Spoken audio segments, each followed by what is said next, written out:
TraderJud back with you with another weekly Forex Outlook video where we go over 10 different Forex pairs, the 4-hour time frame per pair. And I give you some sort of outlook on what to expect this coming week. It is Sunday, January 13th, 2019. And before we get started, I just want to remind you guys, if you haven't subscribed to the channel already, go ahead and hit that subscribe button in the description down below. Like this video if you have liked any of my other videos in the past. I thank you for your commitment to the channel, and it really does make a difference. If you have any questions, feel free to leave a comment in the comment section down below or send me a message on Telegram. My Telegram contact information is in the description down below as well. And yeah, let's go ahead and get started.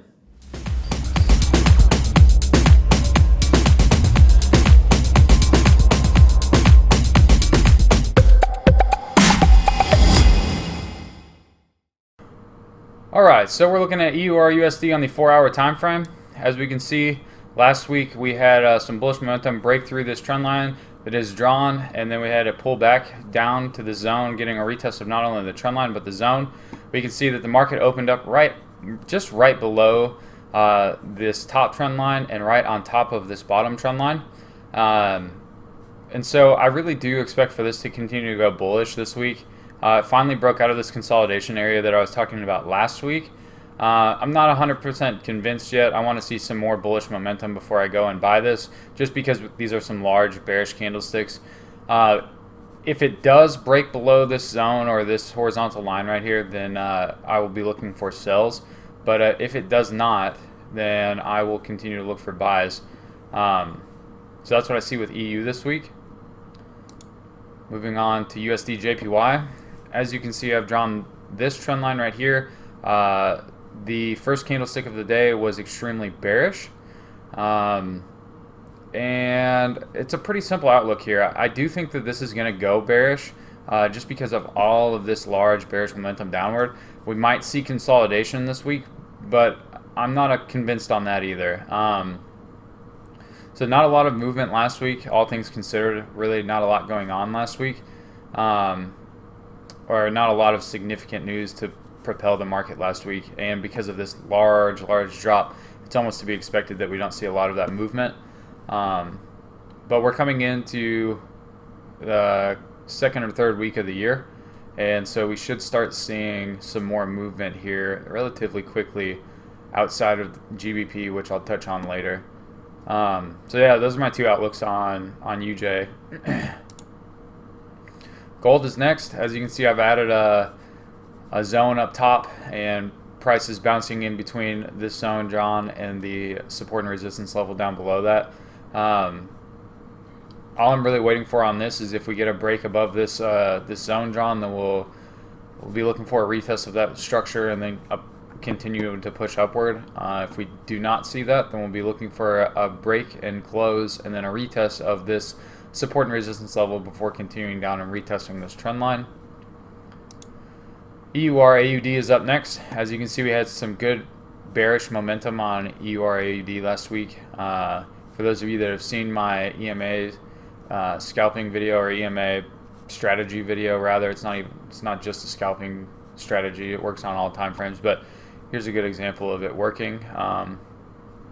So even though price did push above the two EMAs, it pushed right back down below, and then it rode that EMA all the way down. So you would have been looking for the break of this support and resistance level, and then you would have entered on every retest of the 8 EMA.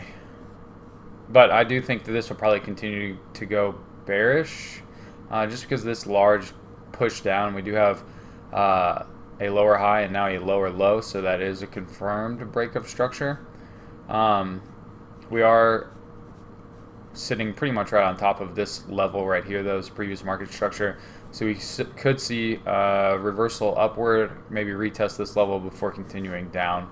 But overall, I think that I'm going to be bearish on EA. But if we do get a break above this level, then I will switch that to being bullish. GBPNZD, as you can see, we have a trend line break. No real retest of the trend line as of yet, but it did come all the way back down and retest this support and resistance level. As you can see, this is an inverted head and shoulders as well. So if we're going to go long outlook bullish on this, we'd want a break of this I'll add the neckline just to show you guys. So this right here is the neckline, and we'd be looking for a break above that in order to buy long term on the inverted head and shoulders. We are also looking, if you're going to buy this relatively soon, we're looking for a break of this trend line before I'm buying long term, even before the head and inverted head and shoulders break of the neckline. That's an aggressive entry, but it is possible. If we do see continued bearish movement down, then we'll be looking for a break and close below the support and resistance level, a retest of that level, and then a continuation down. EJ is up next. As you can see, EJ gapped down a little bit, and then it was bearish after the gap. We can see this triple top right here. Not a lot of movement last week on EJ after the massive movement the end of the year, or the very beginning of the year rather. And yeah, not a lot of movement last week, so it could go bearish or bullish. I'm not convinced either way with this.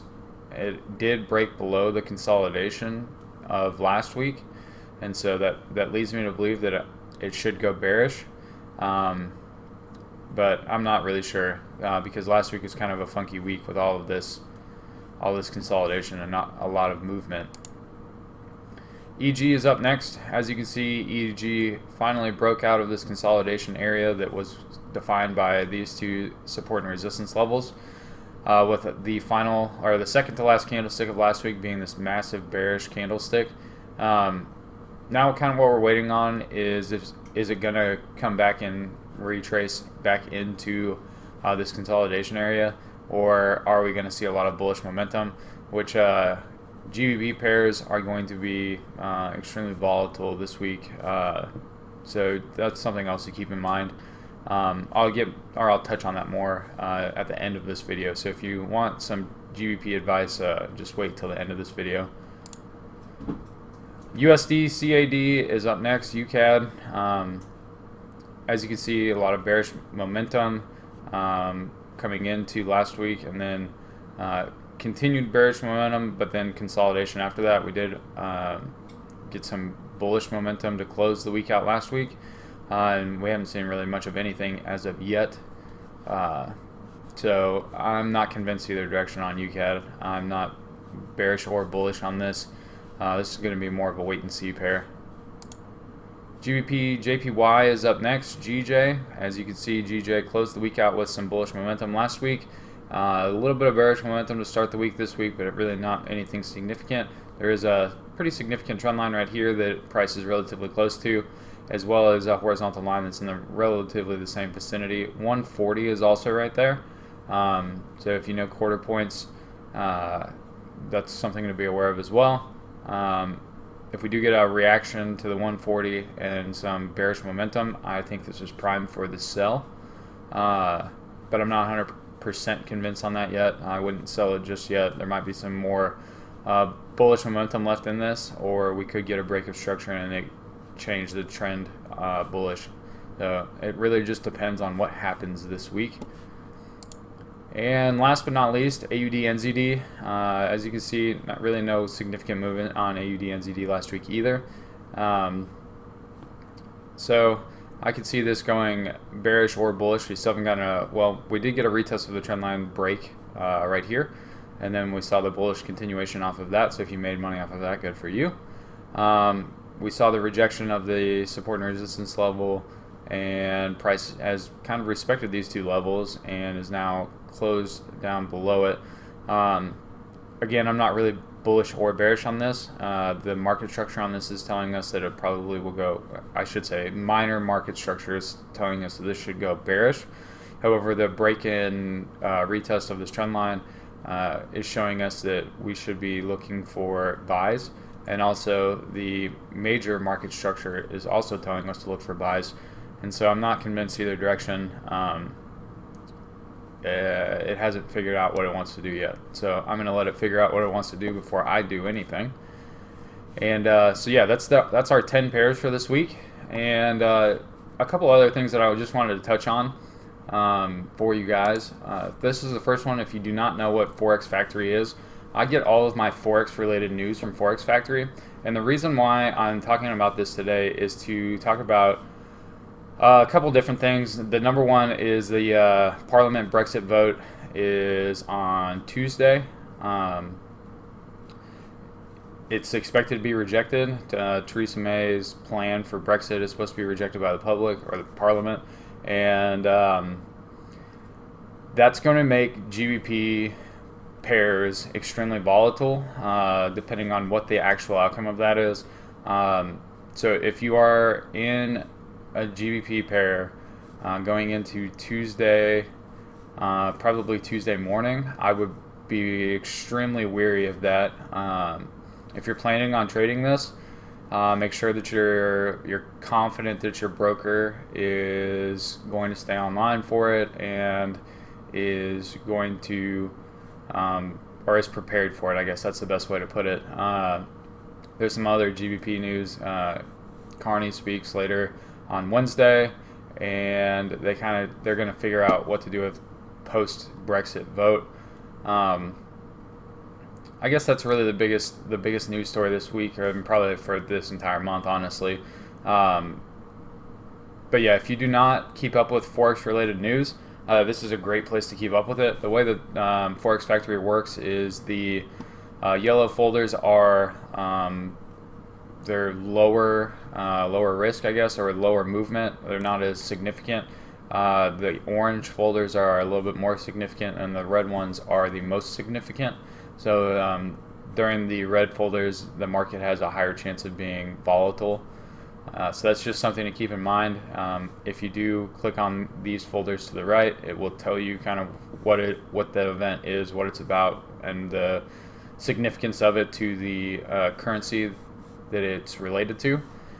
And one other thing that I just wanted to touch on is I have never shown any trading results on YouTube, and I've kind of done that on purpose just to protect myself. But I want you guys to believe in what I'm saying and believe that I'm an actual, legitimate person, and so on and so forth. And so I want to share this. I'm going to share my results from last week. This is, well, let me back up a little bit more. On the very beginning of the year, I decided to open an account just directly related to YouTube to show my legitimacy and to make sure that everybody understands that I really do trade. I'm not just talking for the sake of talking. And so I decided to make a little bit of a project out of it. I opened up a broker I opened up an account with the broker Forex.com. And the reason why I did that is so that I could trade on TradingView, actually place trades on TradingView, which I've wanted to do for a long time. I just haven't. So this is kind of like a trial period for the Forex.com broker. Another reason why I opened up a new trading account for this is because I'm not going to put a lot of money into it. I'm not going to put myself at that risk sharing, somewhat personal information on YouTube. I'm just not going to risk myself like that. So it is a $1,000 account starting point. I'm going to keep you guys updated on that. If not week to week, then every other week or once a month or something along those lines, just so that you can see that I legitimately do trade, and I do spend my days and my weeks not only providing this information for you guys, but I also do it for myself, right? And I take my information that I provide with you guys and I apply it. So with this being a relatively small account, I know $1,000 might sound like a lot of money to you guys, but or to some of you, but it's really, in the world of Forex, it's really not. And I just want to show legitimacy. So yeah, so let's go ahead and look at that. This is from January 2nd to January 10th, which was last week. And the green and the red on this side are closed trades. I do not have any open trades right now. And for legitimacy, here's my availability to trade. I'm up to 1185.88, so I'm up 18.5%. So I guess from my first closed trade, which was the 13th, so 10 days to make 18.5%.